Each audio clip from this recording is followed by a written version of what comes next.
अस्सलाम वालेकुम viewers, I am Hina Mahjabeen. I hope you all will be fine. आज मैं आपके साथ शेयर करने वाली हूँ MTA 302 असाइनमेंट नंबर 2 का आइडिया सॉल्यूशन, जिसके सेक्शन इंचार्ज हैं ज़किया और रहमत, और इसकी ड्यू डेट है 16 जुलाई। ये थर्ड सेट है। पहले भी 2 असाइनमेंट्स मैं इसी सब्जेक्ट की अपलोड कर चुकी हूँ, इंस्ट्रक्टर्स की। सो टुडेज़ आइडिया सॉल्यूशन शेयर करने से पहले अगर आप मेरे चैनल पर न्यू हैं दैन प्लीज़ मेरे चैनल को सब्सक्राइब कर दें एंड बेल आइकन को क्लिक करना मत भूलिएगा, ताकि upcoming lectures, different assignments, quizzes and papers की नोटिफिकेशंस आप तक पहुंच जाएं। लाइक भी कीजिएगा, शेयर भी कीजिएगा। Okay ji, let's start from today's question, that is find the 5 number summary of the given data. Also find if the data distribution is symmetrical, right skewed और लेफ्ट स्क्यूड। आपको डेटा गिवन है और ये ungroup data की form है। अगर frequency वगैरह given होती तो देन हम उसे ग्रुप डेटा कहते हैं, लेकिन अनग्रुप डेटा यानी सिंपल फार्मूला यूज़ करके आपने फाइंड करना है। 5 समरी, नंबर समरी, वो मैं आप लोगों को हैंडआउट्स पर दिखा देती हूँ। आपने हैंडआउट्स ओपन करने हैं अपने, और ये अकॉर्डिंग टू PDF हैंडआउट जब आप सर्च करोगे तो आपका पेज नंबर बन रहा है 186। 186 से पहले आप आ जाओ यहाँ पर 185 पर। 5 नंबर समरी में क्या क्या चीज़ें हैं। 5 number summary is smallest value, यानी फर्स्ट स्मॉलेस्ट वैल्यू राइट करोगे। फर्स्ट क्वार्टाइल फाइंड करोगे, मीडियन जिसे सेकंड क्वार्टाइल भी कहते हैं। आप या तो सेकंड क्वार्टाइल जैसे फर्स्ट और थर्ड क्वार्टाइल फाइंड करते हैं वैसे भी कर सकते हो, नहीं तो सिंपल मीडियन फाइंड कर लो, वो भी सेकंड क्वार्टाइल ही कंसीडर होगा। थर्ड क्वार्टाइल फाइंड करना है, देन लार्जेस्ट वैल्यू फाइंड करनी है। तो इसके लिए आपने ये यहाँ पर जस्ट 5 समरी बताई हुई है। इसकी एग्जांपल अगर आप देखना चाहते हो तो आप आ जाओगे यहाँ पर। ये यहाँ पर following sample represent annual cost given है। आपने 5 number summary and shape of the distribution, जो कि आपके क्वेश्चन की भी रिक्वायरमेंट है, यानी आपने 5 नंबर समरी फाइंड करनी है। उसके बाद बताना है कि आपकी जो डिस्ट्रीब्यूशन की टाइप है वो इन तीनों में से कौन सी है। ठीक है, तो लेट्स सी, सेम यही मेथड आप अप्लाई करोगे। पहले फर्स्ट क्वार्टाइल फाइंड करो, फर्स्ट और सेकंड क्वार्टाइल फाइंड करो। क्वार्टाइल फाइंड करने का मैं आप लोगों को मेथड ऑलरेडी बता चुकी हूँ। जो प्रीवियस पार्ट मैंने सेकंड पार्ट जो अपलोड किया है असाइनमेंट का, उसमें देख लीजिएगा, लेकिन मैं साथ साथ बताती जाऊँगी आप लोगों को। ठीक है, यहाँ पर पोजीशन ऑफ फर्स्ट क्वार्टाइल, यानी फिर फर्स्ट क्वार्टाइल फाइंड करोगे, फिर थर्ड करोगे, सेकंड क्वार्टाइल, यानी मैंने कहा था Q2 को आप मीडियन भी फाइंड कर सकते हो, मीडियन कंसीडर कर सकते हो, मीडियन फाइंड करो, वो मैं भी आपको क्वेश्चन में बताती हूँ कैसे करना है। फिर आपके पास आ जाएगा ये 5 समरी आ जाएगी। देन आपने मिड रेंज और मिड रेंज फाइंड करना है और आपने कंपेयर करना है उसे मीडियन से। अगर इस तरह से आ जाए तो आपका जो शेप है डिस्ट्रीब्यूशन की वो राइट स्क्यूड होगी। अदरवाइज़ अगर ग्रेटर हो गया मीडियन, देन हम कहेंगे कि लेफ़्ट स्क्यूड है। अगर तीनों इक्वल आ गए देन हम कहेंगे कि ये हमारी क्या है इक्वल आ जाए तो सिमेट्रिक होती है। ठीक है, तो ये भी तरीका है। मिड रेंज के साथ भी कर सकते हैं, मिड रेंज के साथ भी कर सकते हैं। चाहें तो आप फर्स्ट और थर्ड क्वार्टाइल को अगर मीडियन के साथ कंपेयर करना चाहो तब भी कर सकते हो।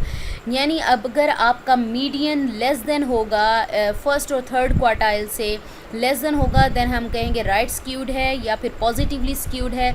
लेकिन अगर मीडियन ग्रेटर हो गया फर्स्ट एंड थर्ड क्वार्टाइल से तो हम क्या कहेंगे, लेफ़्ट स्क्यूड है या नेगेटिव स्क्यूड है। अगर ठीक है, तो ये चीज़ हम लोग देख लेते हैं। Okay ji, let's see the assignment.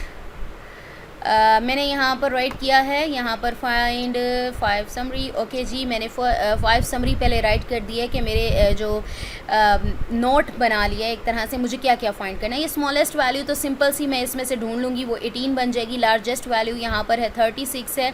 Then ये चीज़ें फाइंड करनी है, first quartile, second quartile and third quartile. ठीक है, फर्स्ट क्वार्टाइल का फॉर्मूला ये होता है 1, यानी यहाँ आइथ पोजीशन होती है क्वार्टाइल की, तो 1 आई होता है, n+1/4 होता है। अब जो सा क्वार्टाइल आप फाइंड कर रहे हो वही नंबर डालोगे। फर्स्ट है तो 1 लगाओगे, सेकंड है तो 2 लगाओगे, थर्ड है तो 3 लगाओगे। ये फॉर्मूला हो गया just position of quartile find करने का। क्वार्टाइल का आगे मैं आप लोगों को बताती हूँ कैसे करना है आपने। तो यहाँ पर मैं जस्ट आप लोगों के लिए यहाँ से हटा देती हूँ, मैं आपको करके दिखाऊंगी क्या किया है मैंने। अच्छा जी, जब भी क्वार्टाइल फाइंड करना है, फर्स्टली आपने क्या करना है, जो जो अरे डेटा सेट दिया हुआ है ना, तो उसे अरेंज कर लेना है, असेंडिंग ऑर्डर में कर लो तो ज़्यादा अच्छी बात है। ठीक है, असेंडिंग ऑर्डर में मैंने इसको यानी छोटे से बड़े की तरफ इसको अरेंज कर लिया। देन आपने काउंट करना होता है नंबर ऑफ़ डेटा पॉइंट्स कितने हैं, इसको काउंट कर लें। 1 2 3 4 5 6 7 8 हैं। एन हमारे पास 8 हो गया क्योंकि यहाँ पर मैंने पुटिंग करनी है। तो पोजीशन ऑफ फर्स्ट क्वार्टाइल क्या होगी, 1 n + 1/4। एन क्या है मेरे पास 8।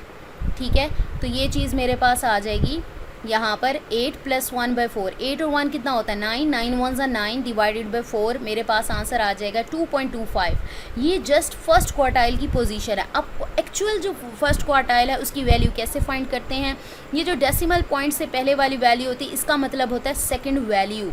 देन आप ऐड कर देते हो जो पॉइंट के बाद वाली वैल्यूज़ होते हैं, यानी 2 को हटा दो तो 0 आता है ना, 0.25।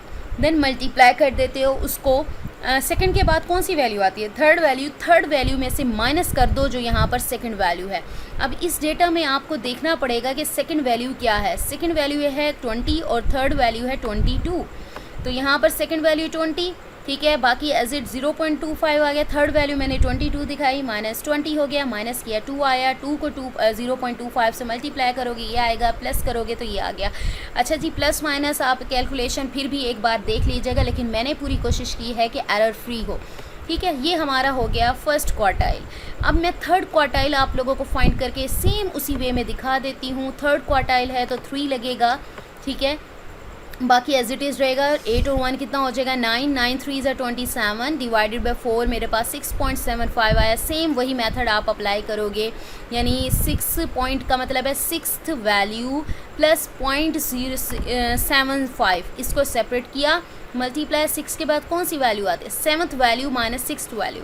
अब यहाँ पर 6th और 7th वैल्यू हम लोग देखते हैं डेटा में कौन सी है। 1 2 3 4 5 6 30 है और 7th 32 है। तो आप पुटिंग करोगे, कहाँ गए, ये रहे। ठीक है, 7th वैल्यू 32 थी, 6th वैल्यू मेरे पास 30 थी, माइनस किया 2 आया। 2 को 0.75 से मल्टीप्लाई करते हैं 1.5 आता है, ऐड करते हैं 30 में 31.5 आ जाता है। ये हो गया थर्ड क्वार्टाइल। अगर आप चाहो तो सेकंड क्वार्टाइल सेम इसी वे में अप्लाई कर सकते हो, फाइंड कर सकते हो, लेकिन हमें पता है जो सेकंड क्वार्टाइल होता है वो मीडियन होता है। तो मीडियन का जस्ट फॉर्मूला लगाकर यहाँ पर अब मीडियन कैसे फाइंड करते हैं, आप लोगों को पता है मीडियन को मिडल वैल्यू कहते हैं। तो फाइंड क्या करते हैं, मिडल वैल्यू, यानी आपने जो अरेंज किया है डेटा को, आप क्या है पेयर्स बनाना, 2 का पेयर बना लो या 3 का बना लो। वैसे हम बचपन में तो 2 का बनाते होते थे, अब मैं 3 का कर देती हूँ। ठीक है, यहाँ पर मैंने ये कलर किया हुआ था, लेफ्ट राइट साइड से स्टार्ट किया, ये 3 वैल्यूज़ पेयर में आ गई, बाकी जो बचती हैं वो बचता है 23 + 25। आप लोगों को पता है ओड नंबर होगा जब मीडियन का फाइंड करना, मैंने आप लोगों को बताया था। यहाँ पर भी मीडियन का जो मैं जब MTA 302 के मेरे लेक्चर्स अपलोडेड हैं वहाँ से देख सकते हो, मैंने ऑलरेडी बताया है। अगर तो मीडियन मिडल में एक वैल्यू आ जाए तो हमारा वही मीडियन होगा, और ये कब होता है जब odd number of data sets हों, यानी अगर यहाँ 9 होता देन एक वैल्यू बचती। लेकिन नंबर ऑफ डेटा पॉइंट्स अगर आपके पास इवन नंबर है, यानी जैसे 8 आ रहा है, तो मिड में आपके पास 2 वैल्यूज़ बचेंगी। तो आप इसको कैसे फाइंड करोगे, इन 2 वैल्यूज़ को ऐड करके 2 पे डिवाइड कर दोगे, ये मीडियन हो जाएगा आपका। ठीक है, जैसे मैंने 23 + 25 डिवाइडेड बाई 2 किया, ऐड करो 48 आता है, डिवाइडेड बाई 2 करें तो 24 आ जाता है। अब मेरे पास देखो first quartile, second quartile, third quartile, यानी मेरी समरी पूरी हो गई। ठीक है, मीडियन मैंने फाइंड कर लिया, मैंने यहाँ पर राइट कर दिया। 5 समरी, स्मॉलेस्ट वैल्यू मैंने ऑलरेडी आप लोगों को दिखाई थी 18 थी, लार्जेस्ट वैल्यू 36 थी। फर्स्ट क्वार्टाइल आपको दिखा दूँ 20.5 निकला, ये रहा। ठीक है, मीडियन यानी जो थर्ड क्वार्टाइल है 31.5 निकला और 24 मीडियन निकला। अब उसके बाद मैंने आपको कहा था आप चाहें तो मिड रेंज और मिड रेंज फाइंड कर लें, चाहें तो आप फर्स्ट और थर्ड क्वार्टाइल को मीडियन से कंपेयर कर लें। ठीक है, अगर मीडियन लेस देन हो गया फर्स्ट और सेकंड थर्ड क्वार्टाइल से, हम देखते हैं करके। अच्छा, मीडियन जो हमारा है वो लेस होना चाहिए फर्स्ट और थर्ड क्वार्टाइल से, ऑब्वियसली नहीं, यहाँ पर तो ग्रेटर बन रहा है, फिर यहाँ पर वही मेथड आप लोग यूज़ कर लें। अच्छा, इसके लिए आप जब क्वार्टाइल्स की बात, मिड रेंज इंटर क्वार्टाइल था आई थिंक, वहाँ पर आप लोग ऐसे कर सकते हैं, लेकिन यहाँ पर आप मिड रेंज फाइंड करें। मिड रेंज का फॉर्मूला होता है largest value plus smallest value divided by 2। जैसे मैंने ना जस्ट क्या किया है, और भी मेथड है इसको अप्लाई करने का, जैसे फर्स्ट क्वार्टाइल और जो थर्ड क्वार्टाइल है फाइंड करने का और भी वे होता है एवरेज वाला, तो आप इंटरनेट से सर्च करोगे आपको मिल जाएगा। लेकिन मैंने ना ये मेथड यूज़ किया है जो आपके हैंडआउट्स में गिवन है। बेशक आपका वो मेथड भी ठीक होगा, लेकिन हैंडआउट्स वाला फॉलो किया है मैंने, ठीक है। तो इसी में सेम यही वे में मिड रेंज और मिड रेंज फाइंड कर दिया। मिड रेंज होता है largest value plus smallest value divided by 2। Largest value है 36 प्लस स्मॉलेस्ट है 18 डिवाइडेड बाई 2। ऐड करो 54 डिवाइडेड बाई 2 27 आ जाएगा। नेक्स्ट हमारे पास आ जाएगा मिड रेंज का फॉर्मूला होता है Q1 यानी फर्स्ट और 3 जो sum of first and third quartile होता है डिवाइडेड बाई 2 यानी average of first and third quartile कह दो। Quartile 1 plus quartile 3 divided by 2। Quartile 1 मेरे पास क्या है, क्वार्टाइल 1 की मेरे पास वैल्यू है 20.5 और थर्ड क्वार्टाइल की है 31.5। ऐड किया, दोनों को 52 आया, डिवाइड 2 किया 26 आ गया। अब कंपेयर करने की बारी आ गई। अगर तो मीडियन, मिड रेंज और मिड रेंज से लेसर हुआ देन राइट स्क्यूड है, अदरवाइज अगर ग्रेटर हो गया तो क्या होगा, लेफ्ट स्क्यूड होगा। अदरवाइज अगर तीनों इक्वल हो गए देन मेरे पास सिमेट्रिक आ जाएगा। तो अगर मैं कंपेयर करती हूँ, देखो median less than mid range मैंने वही अरेंजमेंट यहाँ पर राइट कर ली है। राइट करने के बाद मैंने वैल्यूज़ पुट की हैं, वैल्यूज़ पुट किए हैं। चले कैसे वैल्यूज़ पुट करते हैं। मीडियन का फॉर्मूला क्या, मीडियन का आंसर क्या आया था मेरे पास, मीडियन मेरे पास आया था 24, ठीक है। देखो 24 यहाँ पर लेस दैन, यहाँ पर लिख दिया 24 लेस दैन। मिड रेंज कितना था, ये लिखा हुआ है 26 लेस दैन। मिड रेंज कितना था 27। अब कंपेयर करो, देखो 26 बड़ा है 24 से, यानी मीडियन छोटा है किससे, मिड रेंज से, और मिड रेंज छोटा है मिड रेंज से। सेम वही वाले कंपैरिजन बन रहा है। देखो 27 से तो छोटा है बट 24 से बड़ा है, वही अरेंजमेंट बन रही है ना। यानी इसी एग्जाम्पल को ही फॉलो कर ले तो राइट स्क्यूड बन रहा है, ठीक है। यहाँ पर उसने कहा था अगर ये वाली फॉर्म आ रही है thus the shape of the distribution is right skewed, यानी पॉजिटिवली स्क्यूड है। तो ये thus the shape of the distribution is right skewed. So ये था आइडिया सॉल्यूशन जो मैंने आप लोगों के साथ शेयर कर दिया और समझा भी दिया कि किस तरह से इसको सॉल्व करना है, बजाय इसके कि आप कॉपी पेस्ट करें। मेरा हमेशा से ये व्यू रहा है कि बजाय इसके कि आपको चीटिंग टाइप जस्ट पकड़ा दिया जाए, उससे अच्छा है कि आपको समझाया जाए। अगर आप किसी से हेल्प ले भी रहे हो तो एटलीस्ट समझो, ठीक है। तो मुझे अपनी दुआ में याद रखिएगा, अपना ख्याल रखिएगा। टेक केयर, अल्लाह हाफिज़।